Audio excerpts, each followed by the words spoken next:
चलो देखो वृत्त किसे कहते हैं। चैप्टर है वृत्त। देखो वृत्त को दो तरीके से हम पढ़ेंगे। एक तरीका अभी हम जो पढ़ रहे हैं ये क्या है, ज्योमेट्री है। वृत्त का भी दो पार्ट है, एक ज्योमेट्री वाला और एक मेंसुरेशन वाला। हाँ देखो सर्किल जो है इसे हम दो भाग में बांट के पढ़ेंगे। वृत्त को कितने भाग में, दो। आज यही समझ लो, पहले तुम लोग तो ये कंफ्यूज रहते हो कि सर्किल में हम कैसे पढ़ेंगे। दो तरीके से, एक ज्योमेट्री और एक क्या, मेंसुरेशन।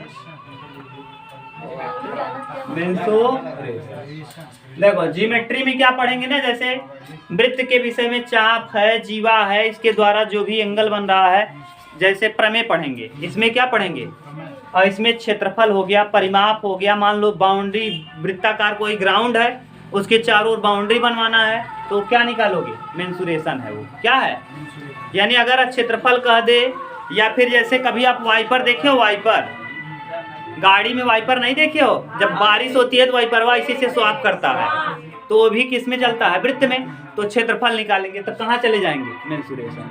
तो ज्योमेट्री यानी कोण की अगर बात करेंगे तो ज्योमेट्री में, और अगर वैसे बात करेंगे तो मेंसुरेशन में। अभी जाने दो तब बाउंड्री को, समझ गए। ज्योमेट्री और मेंसुरेशन में अंतर क्या है। अगर परिमाप कहे तो, क्षेत्रफल कहे तो, कांटा लगाना है तो, जैसे बाउंड्री पे तार लगाना है, मेंसुरेशन है। अगर मान लो अंदर जुताई करना है तब मेंसुरेशन, सब क्षेत्रफल निकलेगा ना। लेकिन अगर वैसे कह दे इतना कोण है, इतना कोण है, तो क्या, ज्योमेट्री। दो तरीके से पढ़ेंगे। पहले हम लोग देखो 10वां चैप्टर इसीलिए दिया है, 10वां में ज्योमेट्री है, 11वां चैप्टर क्या है, वृत्तों का क्षेत्रफल। तो समझ में अब आता है क्यों दोनों एक साथ नहीं दिया, क्योंकि 10वां ज्योमेट्री है और 11वां चैप्टर क्या है, मेंसुरेशन। एक बार हम फिर इसकी बात करेंगे, लेकिन यहाँ जिसकी जरूरत है हम उसको बता देते हैं आपको। देखो यहाँ जरूरत है वृत्त कहते किसे हैं, वृत्त कहते किसे हैं, तो ध्यान से सुनना। ये वृत्त है एक निश्चित बिंदु से, एक निश्चित, इस ध्यान देखो, अभी बाद में कहोगे सर जी आया नहीं। एक निश्चित बिंदु है, इस निश्चित बिंदु से समान दूरी पर वृत्त के चारों ओर, इस निश्चित बिंदु के चारों, इस निश्चित बिंदु से समान दूरी पर, इस निश्चित बिंदु से समान दूरी पर, कैसी दूरी पे, समान दूरी पर, इस बिंदु के चारों ओर, बिंदु के चारों, बिंदुओं का बिंदुपथ, बिंदुओं का क्या कहलाता है, वृत्त कहलाता है। एक निश्चित बिंदु से, निश्चित बिंदु होगा केंद्र, निश्चित बिंदु क्या होगा, वृत्त का केंद्र। तो वृत्त किसे कहते हैं, वृत्त देखो यहाँ हम लिख दें, इसको हटा दें, मिटा दें, तो समझ गए ना। वृत्त कहते किसे, अगर कोई पूछे तो कहना एक निश्चित बिंदु से, एक निश्चित, देखो वृत्त, सर्किल, एक निश्चित बिंदु से, एक निश्चित बिंदु से, निश्चित बिंदु से, निश्चित बिंदु को हम क्या कहते हैं, केंद्र। इसी निश्चित बिंदु को हम क्या कह देंगे, वृत्त का केंद्र, वृत्त का केंद्र। एक निश्चित बिंदु से, एक निश्चित बिंदु से, उस बिंदु के चारों ओर, बिंदु के चारों, बिंदु के चारों समान दूरी पर, चारों ओर, चारों ओर होना चाहिए, और समान दूरी पर। कैसी दूरी पर, समान दूरी पर, बिंदुओं का बिंदुपथ, बिंदुओं का बिंदुपथ, बिंदुपथ, पथ माने रास्ता जानते हो, बिंदुपथ वृत्त कहलाता है, वृत्त कहलाता है। अब देखो हम बना रहे हैं, अब इसी को हम दिखा रहे हैं। निश्चित बिंदु हो गया, ये निश्चित क्या हो गया, इस निश्चित बिंदु के चारों ओर, बिंदुओं का बिंदु पथ, एक निश्चित बिंदु से समान दूरी पर। देखो इससे यहाँ भी उतना ही दूरी, यहाँ भी उतना ही दूरी, यहाँ भी, चाहे जिधर खींचो, निश्चित बिंदु से समान दूरी पर। एक निश्चित बिंदु से बिंदु के चारों ओर समान दूरी पर बिंदुओं का बिंदुपथ क्या कहलाता है? वृत्त कहलाता है। क्या कहलाता है बता लोगे? कोई दिक्कत? एक निश्चित बिंदु से समान दूरी पर न उस बिंदु के चारों ओर बिंदुओं का बिंदुपथ क्या कहलाता है? वृत्त कहलाता है। वृत्त। अब वृत्त में देखिए स्पर्श रेखा क्या होती है, छेदक रेखा क्या होती है, जीवा क्या होती है। आपके यहाँ केवल छेदक रेखा और स्पर्श रेखा है, क्योंकि जीवा हम जब पढ़ेंगे क्या जानते हो, जब पढ़ेंगे मेंसुरेशन तब, लेकिन यही जीवा हम बता दे रहे हैं। क्यों जीवा? क्योंकि मेंसुरेशन में जब आप जीवा पढ़ोगे तो वहीं पढ़ा जाएगा कि वृत्त की सबसे लंबी जीवा वृत्त का क्या होता है? व्यास होता है। वृत्त का व्यास, और व्यास आ गया तो यानी त्रिज्या आ जाएगा, और त्रिज्या आ जाएगा तो क्षेत्रफल निकलेगा, और क्या परिमाप निकलेगा। यानी कहाँ घुस जाएंगे हम? मेंसुरेशन में। तो हमको अभी ज्योमेट्री पढ़ना है, लेकिन थोड़ा बहुत जानते रहोगे तो थोड़ा ठीक रहेगा। एक बार यहाँ जानोगे, एक बार वहाँ जानोगे, कितनी बार हो जाएगा? 2 बार। तो देखो अब अगला हम बनाते हैं क्या? वृत्त में अब स्पर्श रेखा या छेदक रेखा। देखो छेदक रेखा किसे कहते हैं? छेदक रेखा। छेदक रेखा यानी सेकंड लाइन दिया है, देखो अंग्रेजी में देखो भैया, सेकंड लाइन। छेदक रेखा हम गलत लिख दिए क्या? सेकंड का मीनिंग देखो, SECA सही से लिखे हैं, सेकंड लाइन। ठीक, छेदक रेखा। देखो आकाश, ये वृत्त है।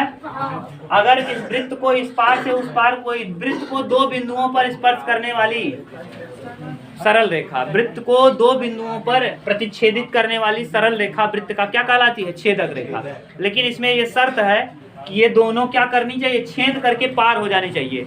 यही वृत्त के 2 बिंदुओं पर प्रतिच्छेदित करने वाली सरल रेखा व्यास भी जीवा भी कहलाती है, लेकिन ये वृत्त के अंदर होनी चाहिए। अगर वृत्त के अंदर है तो जीवा है, क्या है? और अगर वृत्त के पार करके निकल गई, छेद करके निकल गई ऐसे, तो कौन सी रेखा? ये छेदक रेखा और ये जीवा है। समझ गए? तो जीवा और छेदक रेखा में अंतर क्या है? यानी छेदक रेखा छेद करके निकल जाती है, छेदक रेखा छेद करके, और जीवा छेद करके नहीं बल्कि वृत्त के अंदर ही 2 जगहों पे क्या करती है? प्रतिच्छेदित करती है। वृत्त के अंदर अगर 2 जगहों पे प्रतिच्छेदित करे तो जीवा है। वृत्त के बाहर माने वृत्त के अंदर से छेद करके 2 बिंदुओं पर प्रतिच्छेदित कर दे तो छेदक रेखा। लिखिए हम छेदक रेखा और जीवा में अंतर समझ गए ना? चलो देखो, लड़के बात मत करो यार,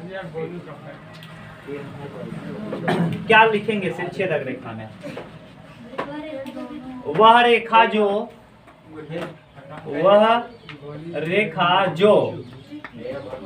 वृत्त को 2 बिंदुओं पर, वृत्त को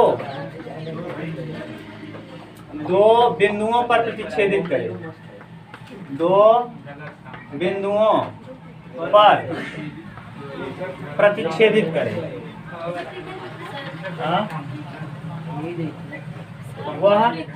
वह रेखा जो वृत्त को 2 पृथक बिंदुओं पर, पृथक अलग अलग जगह रहेगा, 2 पृथक बिंदुओं पर प्रतिच्छेदित करे, प्रतिच्छेदित करे क्या कहलाती है? छेदक रेखा कहलाती है। इतना ही लिख देंगे, समझ जाओगे ना? यानी वह रेखा जो वृत्त को 2 पृथक बिंदुओं पर, अलग अलग बिंदुओं पर प्रतिच्छेदित करे उसे क्या कहते हैं? छेदक रेखा। आप छेदक रेखा समझ जाओगे ना? अगला आ जाएगा छेदक रेखा के नीचे ही हम लिख देते हैं जीवा, जैसे आपको कंफ्यूजन ना हो। जीवा यानी कॉर्ड, यहाँ है नहीं कॉर्ड का जरूरत, लेकिन लिख दे रहे हैं कॉर्ड। जीवा किसे कहते हैं? वह रेखा जो वृत्त को 2 पृथक बिंदुओं पर प्रतिच्छेदित करे वृत्त के अंदर। वह रेखा जो वृत्त को 2 पृथक बिंदुओं पर, 2 पृथक बिंदुओं पर वृत्त के अंदर प्रतिच्छेदित करे, बिंदुओं पर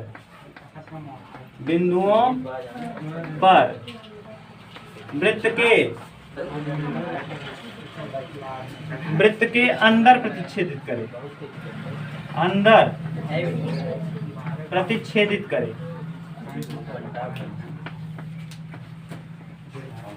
करे, क्या कहलाती है? जीवा। अब सबसे लंबी जीवा जो देखो, अब वृत्त में असंख्य जीवाएं खींची जा सकती हैं। कितनी? ये देखो, ये भी जीवा, ये भी जीवा, ये भी जीवा, ये भी जीवा, ये भी, असंख्य जीवा। लेकिन जो सबसे लंबी जीवा होगी उसे हम वृत्त का, तो वृत्त की सबसे लंबी जीवा वृत्त का क्या कहलाती है? ये जीवा भी है और साथ के साथ ये क्या है? व्यास। तो वृत्त की सबसे लंबी जीवा वृत्त की क्या कहलाती है? व्यास, जो केंद्र से होकर जाती है। वृत्त की सबसे लंबी जीवा वृत्त की व्यास कहलाती है, जो केंद्र से होकर गुजरती है। जो केंद्र से होकर, बोल लोगे? वृत्त की सबसे लंबी जीवा वृत्त की व्यास कहलाती है, जो केंद्र से होकर गुजरती है। बोलो, कोई दिक्कत? और व्यास का आधा त्रिज्या कहलाता। ये हम पढ़ेंगे कहाँ जानते हो? जब पढ़ेंगे मेंसुरेशन। अब एक और है स्पर्श रेखा। क्या? स्पर्श रेखा।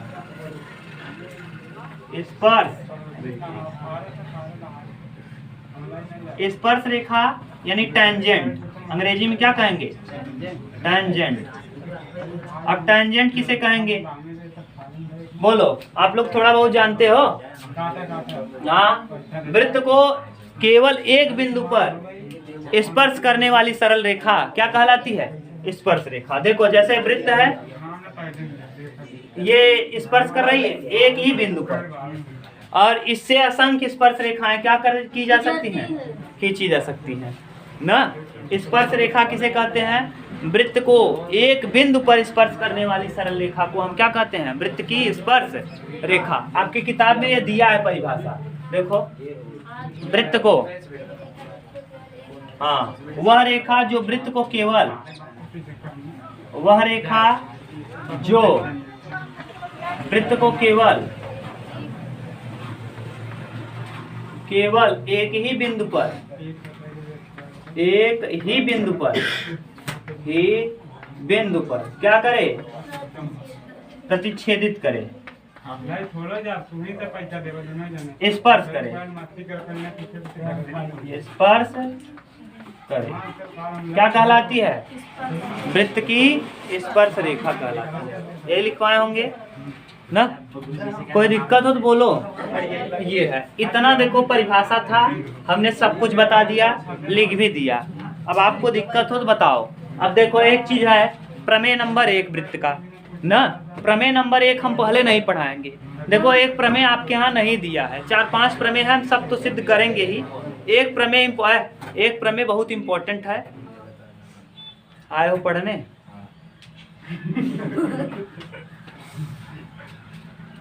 एक प्रमेय ऐसा है जो बहुत इंपॉर्टेंट है। उस प्रमेय को हम बता देंगे रैंडम, क्योंकि आपके यहाँ है नहीं और हम हर साल पढ़ाते हैं तो बता देते हैं। उसका यूज है ना। हाँ, यूज है नहीं आपके यहाँ? हम बता देते हैं, अगले बार भी बता दिए थे, इस बार भी हम बता दे रहे हैं। ध्यान से सुनना ना। क्या है?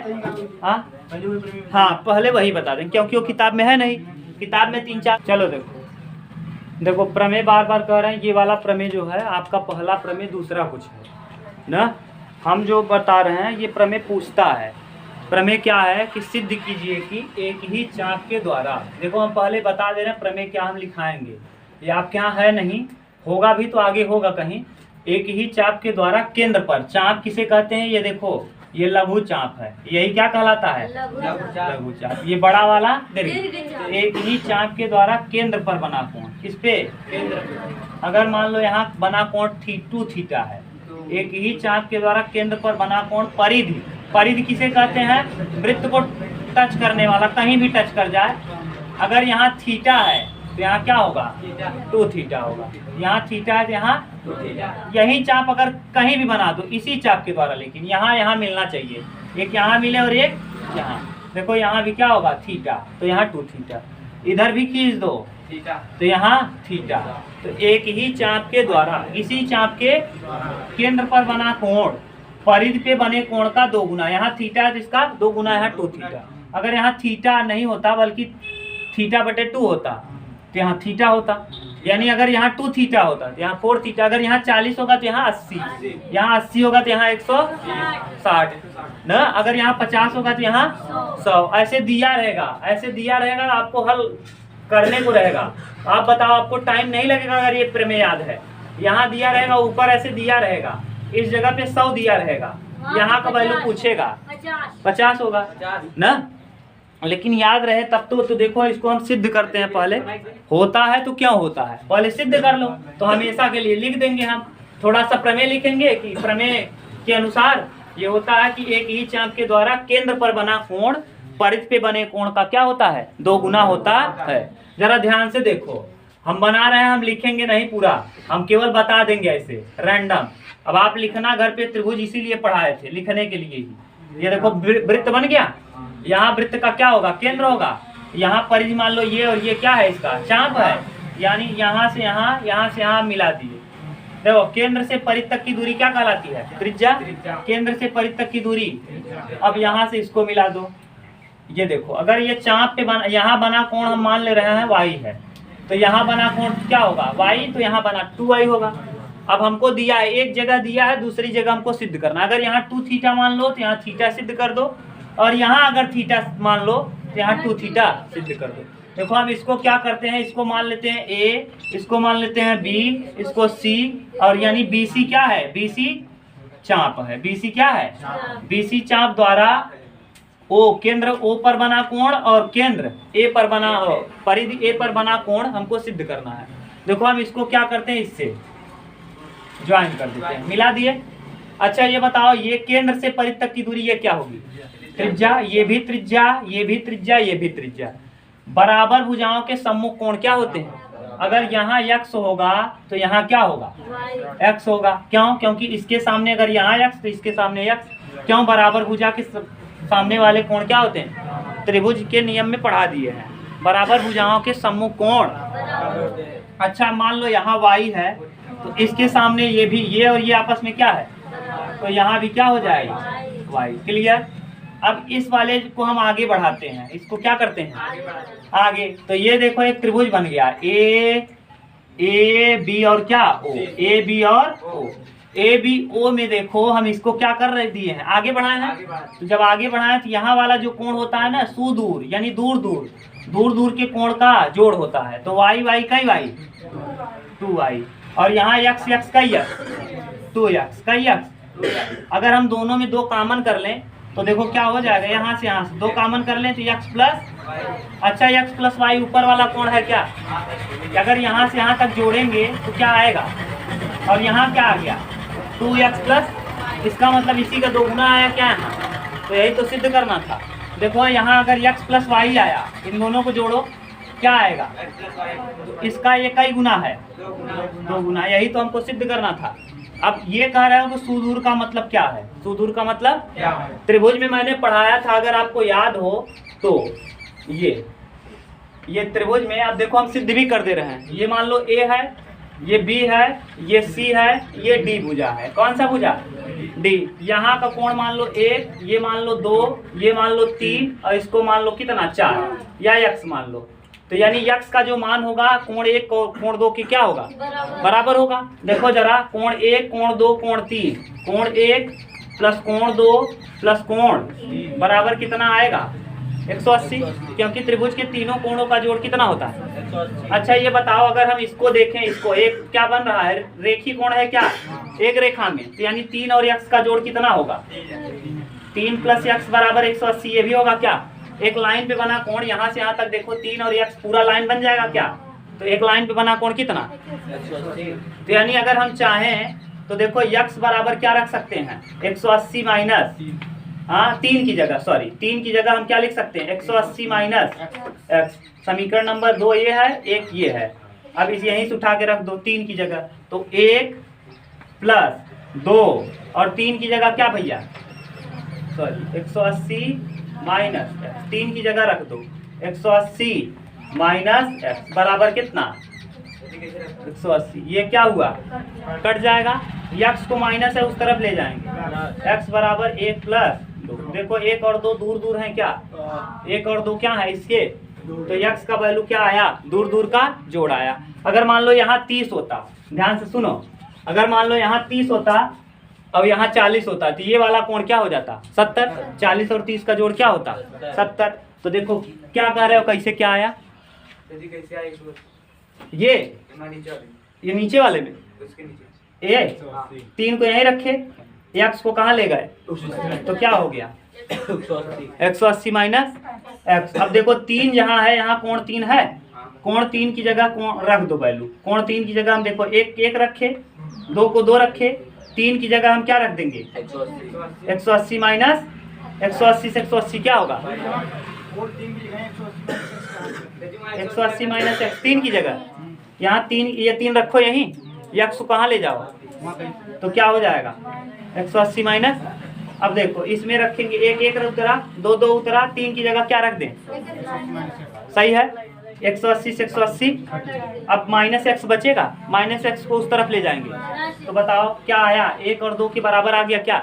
इसका नियम देखो, सुनो अब मैं पढ़ रहा हूँ, जरा ध्यान से सुनना, फिर से मैं बता देता, ये इंपॉर्टेंट है, ये प्रूव भी कर दिए। देखो क्या कहा मैंने कि अगर ये त्रिभुज है, ये ए बी सी और यहाँ क्या है डी, ये वाला कोण हमको पूछा है ना, इसको मान लो एक्स और यहाँ मान लो कोण 1 है और ये क्या है 2 है, तो जो एक्स का वैल्यू होगा वो इसके क्या होगा, जोड़ के बराबर होगा, जोड़ के क्या होगा बराबर। जैसे यहाँ ऐसे त्रिभुज दिया है और यहाँ बढ़ाया हुआ है आगे, यहाँ मान लो 30 डिग्री है, यहाँ 60 डिग्री है, 60 डिग्री है, ये ए है, ये बी है और यहाँ मान लो 70 है, 7 6 13 70 है, तो ये वाला कोण जो होगा, ये वाला कोण क्या होगा, हाँ एक्स का वैल्यू आ जाएगा 7 6 13 100। समझ गए कि नहीं। यही तो देखो यहाँ जैसे इस त्रिभुज में हमने इसको क्या कर दिया है, आगे बढ़ाया है, तो आगे बढ़ाते हैं तो ये दूर दूर वाले कोण क्या होते हैं, जुड़ जाते हैं। ये तो नजदीक वाला कोण है, इसको हम क्या करेंगे छोड़ देंगे और दूर दूर के कोण को क्या करेंगे जोड़ देंगे। इसका नियम है, जरा देखो आप बोलना मत, तुम लोग ध्यान से सुनना ना। इसका नियम क्या है, इसको जरा इसको पीछे करो थोड़ा सा ये ना। अब इसी पे हम बना लेते हैं एक वीडियो, अपलोड कर देंगे। देखो नियम क्या है इसका, आप देख ही लिए। देखो इसको कहते कैसे हैं, गाने के माध्यम से देखो हम बता रहे हैं, क्योंकि हमको अपलोड करना है इसको वीडियो। जब त्रिभुज की भुजाओं को हम आगे बढ़ाते हैं, बाहर जो कोण बनता है बहिष्कोण पाते हैं। ये क्या है, इसका नाम क्या है बहिष्कोण। तो यानी इसका सूत्र क्या हो जाएगा, जब त्रिभुज की भुजाओं को हम आगे बढ़ाते हैं, बाहर जो कोण बनता है उसे बहिष्कोण पाते हैं। इसके मान के लिए पड़ोसी छोड़ देते हैं, और जो कोण दूर होते हैं उन्हें हम जोड़ देते हैं। समझ गए। अरे सरल है यार, ये तो मान लो सीधा सीधा हुआ ना, कभी कभी टेढ़ा मेढ़ा दे देता है। आप देखना इसको हम और तरीके से भी प्रूव किए अगले साल वाले वीडियो में। ये बहुत सिंपल है, आप लोग समझते रहे हो, इसीलिए देखो मैंने बताया जो बहुत सिंपल तरीके से। ये त्रिभुज है, इसके त्रिभुज के भुजा को हमने क्या कर दिया, आगे बढ़ा दिया, ये डी पॉइंट तक बढ़ा दिया। यानी अगर यहाँ का कोण पूछे और यहाँ दिया हो, देखो ये बगल वाला कोण है, ये पड़ोसी है, और ये कहाँ वाले हैं, दूर वाले हैं। तो दूर वाला मान लो 1 नंबर और 2 नंबर दूर पे हैं, और ये 3 नंबर नजदीक है। ये x का वैल्यू हमसे पूछे, तो x का जो वैल्यू आएगा 1 प्लस किसके बराबर आएगा, 1 प्लस 2 के। तो इसका नियम मैंने आपको बता ही दिया कि जब त्रिभुज की भुजा को, हम पढ़ दे रहे हैं फिर से बोल दें, जब त्रिभुज की भुजाओं को हम आगे बढ़ाते हैं, ठीक, बाहर जो कोण बनता है बहिष्कोण पाते हैं। इसके मान के लिए पड़ोसी छोड़ देते हैं, जो कोण दूर होते हैं उन्हें हम जोड़ देते हैं। समझ गए। ये है, कोई दिक्कत हो बोलो। ये वृत्त सिद्ध किए तो वहाँ कर दिए। हाँ अब देखो, अब मान लो ये जैसे हमने सिद्ध किया, अब मान लो यही ऐसे होता, ये जैसे वृत्त है, अब वृत्त में मान लो ऐसे दे दिया होता, ये जैसे चाप इधर उधर करके। बस करें, कल बताएं क्या इसको, चलो कल अभी और समझाएंगे इसको। हाँ